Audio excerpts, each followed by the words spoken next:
கிறிஸ்துவுக்குள் மிகவும் பிரியமான என் அன்பு சகோதர சகோதரிகளே, இந்த வெற்றியின் நேரம் என்கிற இந்த நிகழ்ச்சியை பார்த்து கொண்டிருக்கிற உங்கள் அனைவரையும் ஆண்டவரும் அருமை இரட்சகருமாயிருக்கிற இயேசு கிறிஸ்துவின் ஈடு இணையற்ற நாமத்தில் உங்களை வாழ்த்துகிறேன், வரவேற்கிறேன், நன்றி செலுத்துகிறேன். எப்படி இருக்கீங்க?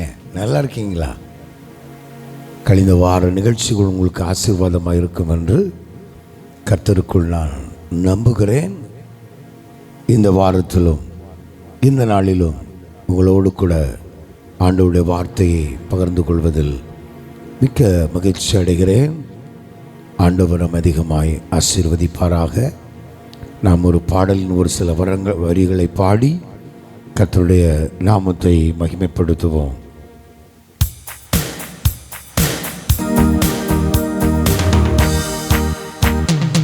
ஆண்டவர் படைத்த வெற்றியின் நாளிது, இன்று அகமகிழ்வோம், அக்களிப்போம், அல்லேலூயா பாடுவோம். இன்று அகமகிழ்வோம், அக்களிப்போம், அல்லேலூயா பாடுவோம்.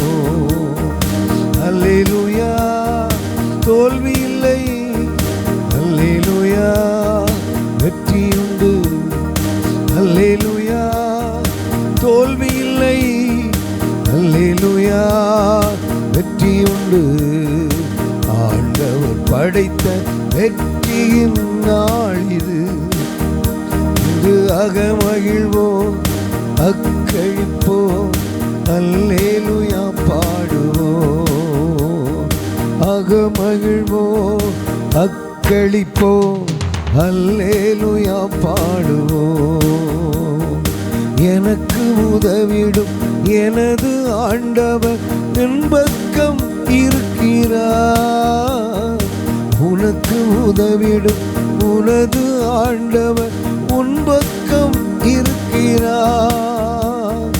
உலக மனிதர்கள் உனக்கு எதிராக என்ன செய்ய முடியும்? உலக மனிதர்கள் எனக்கு எதிராக என்ன செய்ய முடியும்?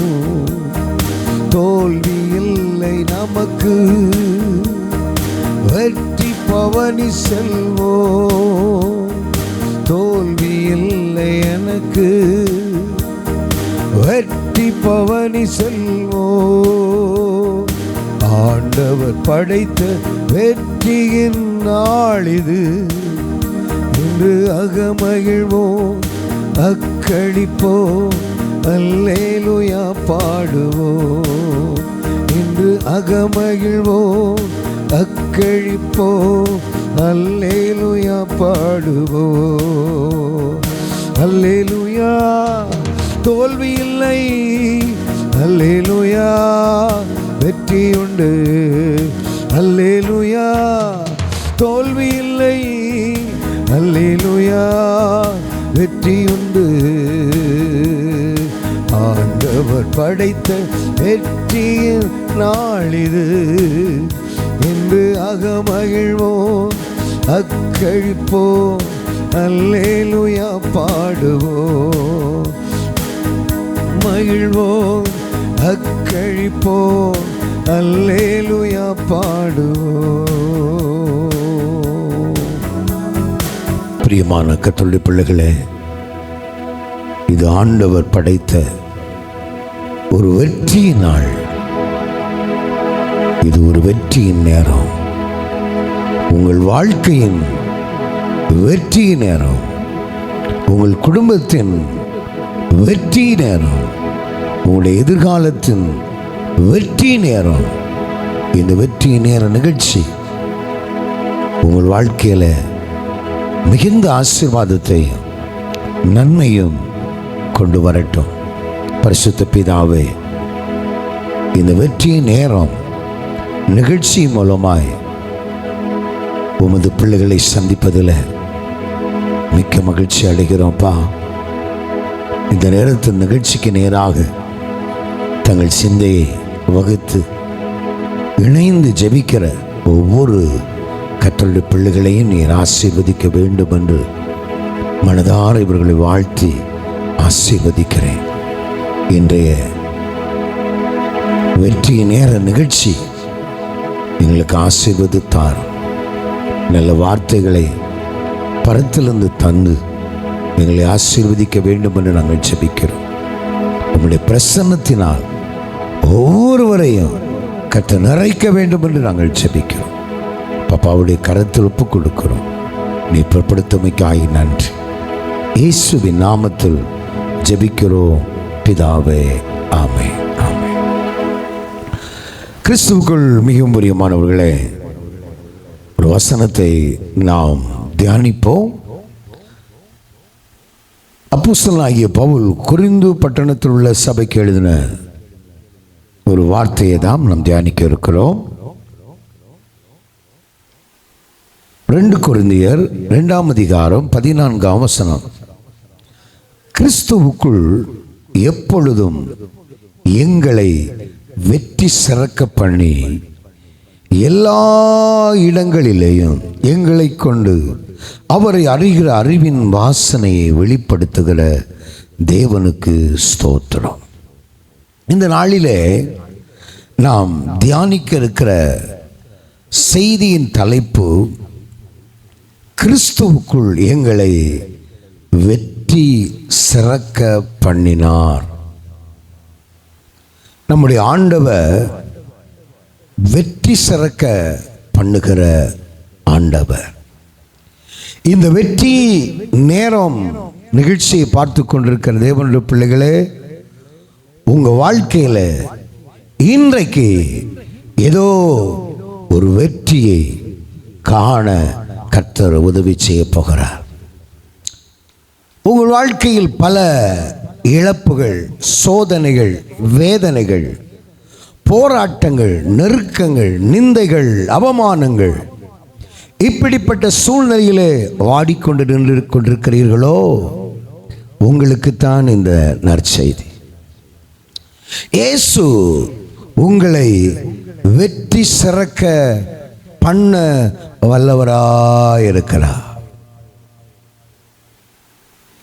உங்கள் வாழ்க்கையில் நீங்கள் வெற்றியை காண வேண்டும் என்றால் என்ன செய்ய வேண்டும்? 1, நாம் கிறிஸ்துவுக்குள் வாழ வேண்டும். கிறிஸ்தவன் என்கிற பெயரில் வெளியே நிற்கக்கூடாது. கிறிஸ்துவுக்குள் வாழ்வதுதான் கிறிஸ்தவன் என்ற அர்த்தம். கிறிஸ்துவுக்கு வெளியே இருந்து காலை 5 மணி முதல் போதை தெளிந்த கிறிஸ்தவனாகவும், மாலை 7 மணிக்கு போதை அருந்துகிற கிறிஸ்தவனாகவும் இருக்கக்கூடாது. தம்பாக்கு, புகையிலை, கஞ்சா, இப்படிப்பட்ட பழக்கங்களுக்கு உடன்பட்டு நானும் கிறிஸ்தவன் என்று மேன்மை பாராட்டி கொண்டிருக்கிற கிறிஸ்தவன் கிறிஸ்துவுக்கு வெளியே, பாளையத்துக்கு புறம்பே. அப்படி என்றால் பாளையத்துக்கு புறம்பே இருக்கிற மனுஷன் எப்படி இருப்பான்? அவன் ஒரு வியாதிஸ்தன். அப்படி என்றால் குடி வரியினால நீங்கள் ஒரு வியாதிஸ்தன். கஞ்சா போதை வஸ்துக்களினாலே அடிமைப்பட்ட ஒரு வியாதிஸ்தன். வியாதிஸ்தனாக இருந்து கிறிஸ்துவுக்கு வெளியே இருந்து விட்டு நானும் ஒரு கிறிஸ்தவன், எனக்கும் எல்லாம் தெரியும், எங்க பாட்டம் பூட்டமும் பாட்டம் காலத்திலேயே கிறிஸ்தவன் சொல்லி மார்பு தட்டி கொண்டிருப்பதினால் நீ கிறிஸ்தவன் அல்ல. கிறிஸ்துவுக்குள் எப்பொழுது நீ வருகிறாயோ அப்பொழுதுதான் உண்மையான கிறிஸ்தவன். அப்போ கிறிஸ்துவுக்கு வெளியே நிற்பதினால் கிறிஸ்தவன் அல்ல, கிறிஸ்துக்குள்ள வரணும். அப்போ கிறிஸ்துவுக்குள் வருகிற கிறிஸ்தவன் எப்படி இருப்பான்? வேதம் சொல்லுகிறது, ஒருவன் கிறிஸ்துவுக்குள் இருந்தால் புது சிருஷ்டி. 2 கொரிந்தியர் 5:17 சொல்கிறது, ஒருவன் கிறிஸ்துவுக்குள் இருந்தால் புது சிருஷ்டி, பழையவள் எல்லாம் ஒழிந்து போயின, கிறிஸ்துவுக்குள் எல்லாம் புதுசு. புதுசா புத்தம் புதுசா வாழ்க்கை மாறிடுச்சு. புதுசா புத்தம் புதுசா வாழ்க்கை மாறிடட்டும். பழையன பாருங்க, புதுசா ஒரு புதிய வாழ்க்கை, ஒரு புதிய அத்தியாயம், ஒரு புதிய அர்ப்பணம், ஒரு புதிய வாழ்க்கை வாழ்றது தான் கிறிஸ்து, உண்மையான கிறிஸ்தவனுடைய வாழ்க்கை. அப்போ இயேசு சொல்றாரு, நீ கிறிஸ்துவுக்குள் வாழ். அப்போ கிறிஸ்துவுக்குள் இருக்கிற மனுஷனுடைய வாழ்க்கை பழையது எல்லாம் ஒழிந்து போன பழைய குடிப்பழக்கங்கள், பழைய தம்பாக்கு, பழைய புகையிலை, பிராண்ட்ரி போன்ற வன்கண், பொறாமை, எரிச்சல், பகை, விரோதம், கலகம், ஒருமனக்கேடு, இப்படிப்பட்ட சந்தேகம் போன்றவை எல்லாம் பழையது. இந்த பழைய எல்லாம் ஒழிந்து போயின, கிறிஸ்துவுக்குள் எல்லாம் புதிதாயின. ஓகே, அப்போ புதிதாக மனுஷன் என்ன செய்வான்? அவன் மனந்திரும்புதலை அடைந்து ரட்சிப்பின் சந்தோஷத்தை பெறுகிறான். அந்த இளைய குமாரனை பாருங்க, அவன் புத்தி தெளிந்து தகப்பன் வீட்டை நோக்கி பார்த்தான். சரியா? தகப்பன் வீட்டை நோக்கி பார்த்து, நான் தகப்பன் வீட்டில் எவ்வளவோ வேலை ஆட்கள் இருக்கிறது, நான் இவ்வளோ கஷ்டப்படுறேனே அப்படின்னு அவன் தகப்பன் வீட்டை யோசித்து பார்த்தான். அவனுக்கு புத்தி தெளி வந்த பொழுது, ஸ்தோத்திரம், சரி அவர் அப்பான்னு என் மகனை ஏற்றுக்கொள்ளாவிட்டாலும் ஸ்தோத்திரம், ஒரு வேலைக்காரனாக ஏற்றுக்கொள்ளலாம் என்று சொல்லலாம். அப்பா தானே, அடித்தாலும் பட்டுக்கலாம், யாசினாலும் பரவாயில்ல, ஏற்றுக்கொண்டாலும் பரவாயில்ல, ஏற்றுக்கொள்ளாவிட்டாலும் பரவாயில்லன்னு அவன் புத்தி தெளிவடைந்து தகப்பன் வீட்டுக்கு வந்த பொழுது அவனுக்கு கிடைத்த நன்மை என்ன தெரியுமா? அவனுக்கு கிடைத்த மேன்மை என்ன தெரியுமா? அவன் பெற்ற ஆசீர்வாதம் என்ன? சந்தோஷ விருந்து. அவனுக்கு என்ன? ரட்சிப்பின் மோதிரம், நீதியின் வஸ்திரம், பெரிய விருந்து, சந்தோஷ விருந்து. அப்போ ரட்சிக்கப்பட்ட ஒரு மனுஷனுடைய வாழ்க்கையில இந்த ரட்சிப்பின் சந்தோஷம் இருக்கணும். அப்போ சந்தோஷப்பவன் திரும்பினவன் சந்தோஷப்பட்டான், வந்தான், தகப்பன் அவனை கட்டி பிடிச்சு முத்தமிட்டு, என் மகன் போனான், திரும்பவும் வந்தான் அப்படின்னு ஏற்றுக்கொள்வது தான் ஒரு அப்பனுடைய சுபாவம். ஏற்றுக்கொண்டார். ஓகே, ஏற்றுக்கொண்டு ஸ்தோத்திரம், அவனுக்கு மறுபடியும் தம்முடைய ரட்சிப்பின் சந்தோஷத்தை கொடுத்தார். இன்றைக்கு இந்த அனுபவத்தை கேட்டுக்கொண்டிருக்கிற தம்பி, தங்கச்சி, நீயும் ஆண்டவரை விட்டு தூரம் போன ஒரு நபராக இருக்கலாம். உலகத்தை நம்பி, உறவுகளை நம்பி, சொந்தங்களை நம்பி, ஸ்தோத்திரம், இந்த உலகத்தின் மாயை நம்பி தூரம் போன ஒரு நபராக இருக்கலாம். உன்னோடு தான் ஆவியானவர் பேசிக் கொண்டிருக்கிறார். உன்னோடு தான் ஆவியானவர் இடைப்பட்டு கொண்டிருக்கிறார். உன்னோடு தான் ஆவியானுடைய சத்தம் துணித்துக் கொண்டிருக்கிறது. நீ திரும்பி வா, இயேசு அழைக்கிறா. நீ உன் பாவம் செய்த உண்மைதான், அக்கிரமம் செய்தது உண்மைதான், அநியாயம் செய்தது உண்மைதான். இயேசு அழைக்கிறா. மறுபடியும் உனக்கு ரட்சிப்பின் சந்தோஷத்தை தருவதற்கு இந்த இளைய குமாரனை போல திரும்பி வா, நீ திரும்பு, அவர் உன்னை திரும்பி பார்ப்பா. அப்போ திரும்பின மனுஷன், ரட்சிக்கப்பட்ட மனுஷன் என்ன செய்யணும்? அவன் கிறிஸ்துவுக்குள்ளாக அவன் என்ன செய்யணும்? ஸ்தோத்திரம், ஞானஸ்தானம் எடுக்கும். விசுவாசம் உள்ளவனாகி ஞானஸ்தானம் பெற்றுகிறவன் ரட்சிக்கப்படுகிறான். விசுவாசியாதவனோ ஆக்கினைக்கு உடன்படுகிறான் என்று சொல்லி பார்க்கிறோம். அப்போ நீ விசுவாசித்தாச்சு, ரட்சிக்கப்பட்டாச்சு, உடனே ஞானஸ்தானம் எடு. எப்படி? மறுபடியும் பிறந்தா, மறுபடியும் பிறக்கிறது. எப்படி? ஞானஸ்தானங்கிறது குழந்தைகளுக்கு கொடுக்கிறது ஸ்நானம் அல்ல. ஒரு பச்சை குழந்தைக்கு தளிச்சா அதுக்கு என்ன தெரியும்? ஞானம் பிளஸ் ஸ்நானம், ஞானஸ்தானம். யாருக்கு ஞானஸ்தானம்? புத்தி தெளிந்தவனுக்கு, புத்தி உள்ளவனுக்கு, புத்தி வந்தவனுக்கு, ஞானம் வந்தவனுக்கு, தெளிவு வந்தவனுக்கு ஸ்நானம், ஞானஸ்தானம். ஓகே.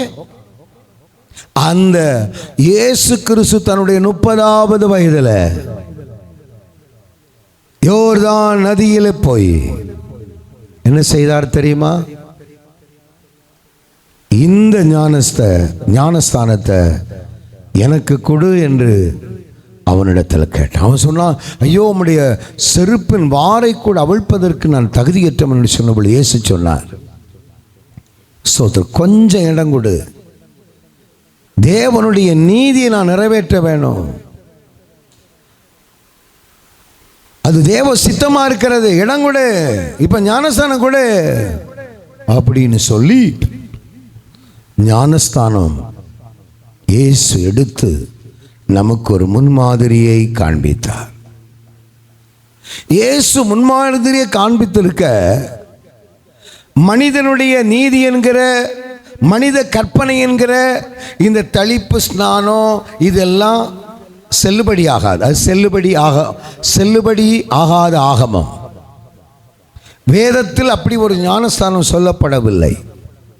அப்படி என்றால் பிரியமான கர்த்தருடைய பிள்ளையே, இயேசு எடுத்தது போல பிதா, குமாரன், பரிசுத்த ஆவிய நாமத்தினாலே மூழ்கி ஞானஸ்தானம் எடுக்கணும். அதைதான் பேதுரு சொல்றார். யாருக்கு சொல்றார்? வசனத்தை அவன் பிரசங்கம் பண்ணினான். குத்தப்பட்ட ஜனங்கள் என்ன செய்யணும்னு கேட்டாங்க. வசனம் அவ்வளவு குத்துச்சு.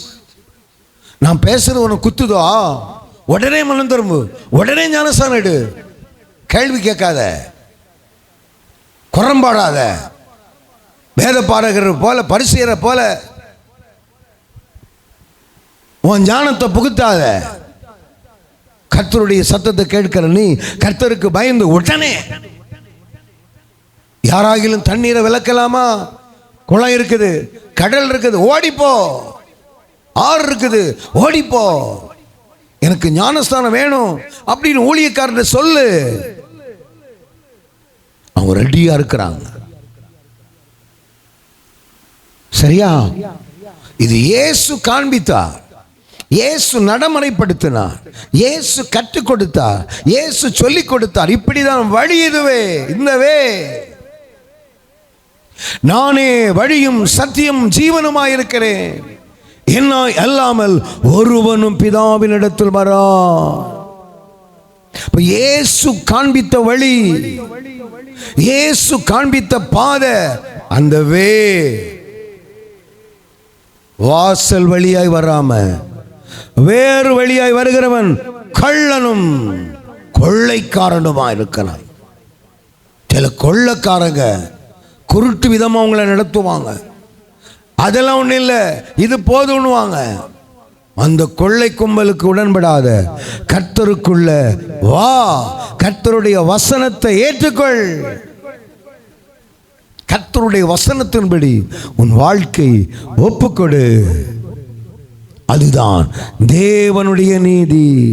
அப்போ கிறிஸ்துவுக்கு வெளியே இருந்து புலம்பதல்ல, கிறிஸ்துவுக்குள்ள வரும் பொழுது கிறிஸ்துவுக்குள்ள என்னென்ன நீதி நிறைவேற்ற வேண்டுமோ, என்னென்ன ஒழுங்குகளை கையாள வேண்டுமோ, என்னென்ன காரியங்களை செய்ய வேண்டுமோ அத்துணை காரியங்களையும் இயேசு அற்புதமாய் நிறைவேற்றுவார்.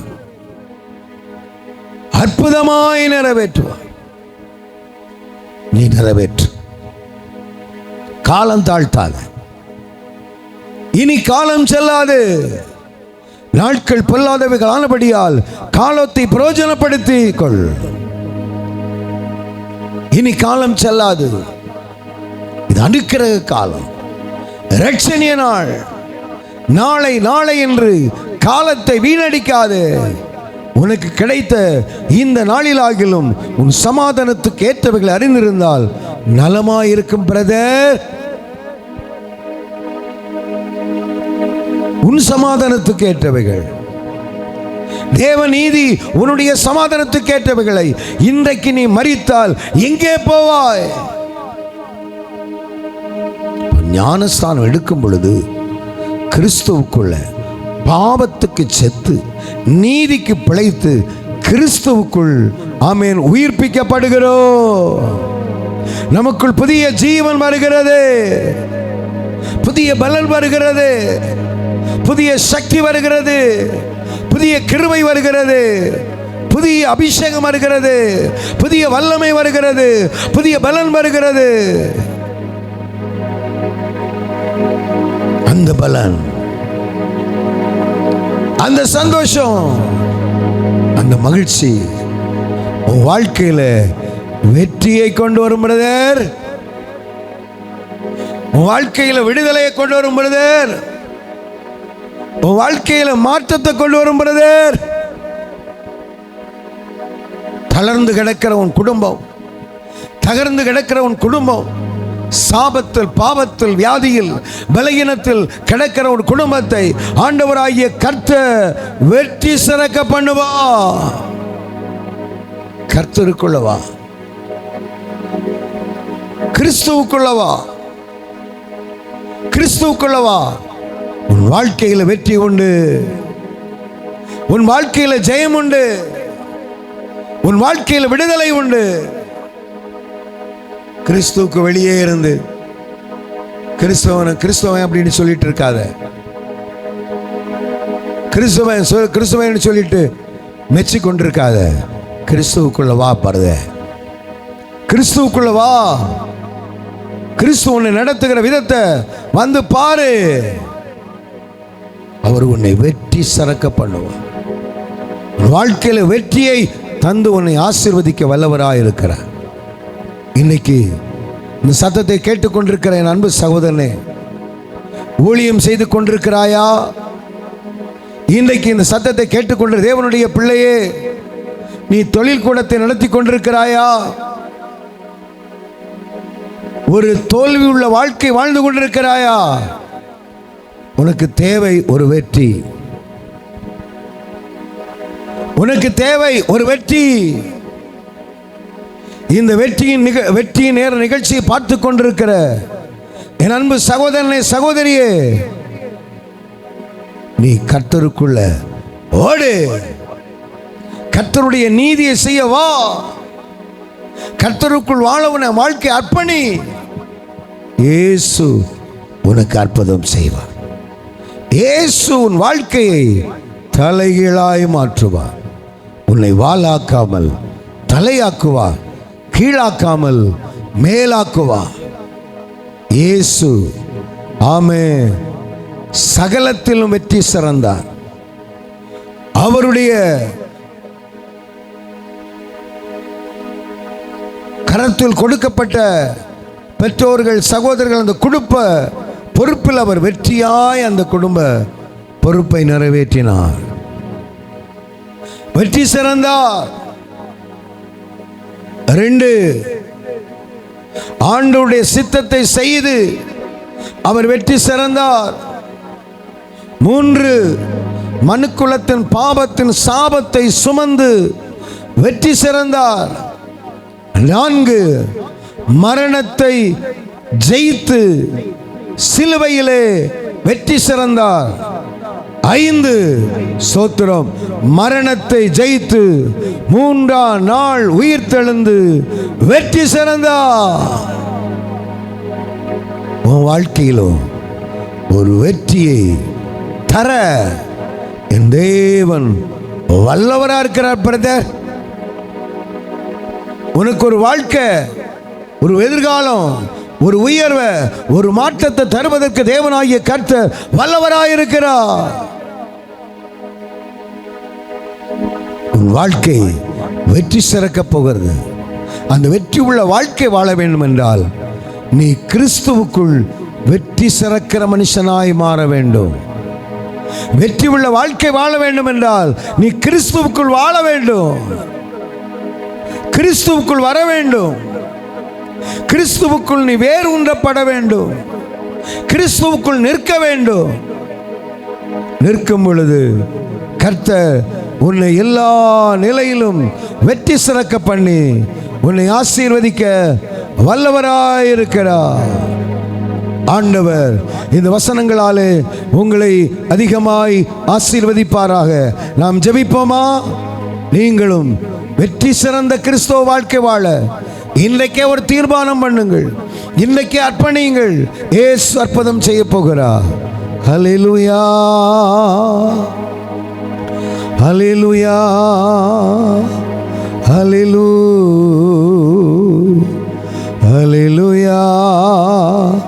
ஹல்லேலூயா. உயிர்த்தெழுந்தாரே, அல்லேலூயா, உயிர்த்தெழுந்தாரே. உயிருடன் எழுந்த மீட்பர் இயேசு சொந்தமானாரே. உயிருடன் எழுந்த மீட்பர் இயேசு சொந்தமானாரே. உயிர்த்தெழுந்தாரே. மரணமும் கூர் எங்கே, பாதாளமும் ஜெயம் எங்கே? மரணமும் கூர் எங்கே, பாதாளமும் ஜெயம் எங்கே? பாவம் சாபையும் நோயையும் பேயையும் ஜெயித்தார் சபையோரே துதி சாற்றிடுவோம். சாபையும் நோயையும் பேயையும் ஜெயித்தார் சபையோரே துதி சாற்றிடுவோம். உயிர்த்தெழுந்தாரே, அல்லேலூயா, உயிர்த்தெழுந்தாரே. உயிருடன் எழுந்த மீட்பர் இயேசு சொந்தமானாரே. உயிருடன் எழுந்த மீட்பர் இயேசு சொந்தமானாரே. உயிர்த்தெழுந்தாரே.